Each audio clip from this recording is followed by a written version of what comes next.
जल्दी जल्दी जाता हूँ, ये पैसे मुझे मस्जिद में देना है।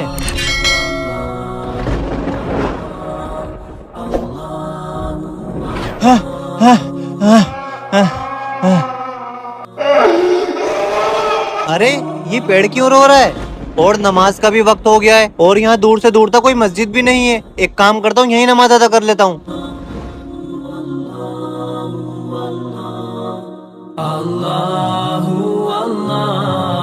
जिसने यहाँ नमाज पढ़ी है वो आबाद हो जाए, आबाद हो जाए। अरे अब ये पेड़ मुझे दुआएं क्यों दे रहा है? ये क्या हो रहा है मेरे साथ?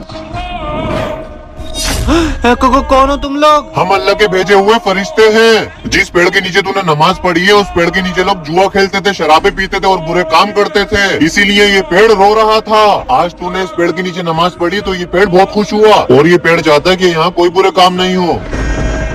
गाइस वीडियो को लाइक करें और कमेंट बॉक्स में अल्लाहू अकबर जरूर लिखना।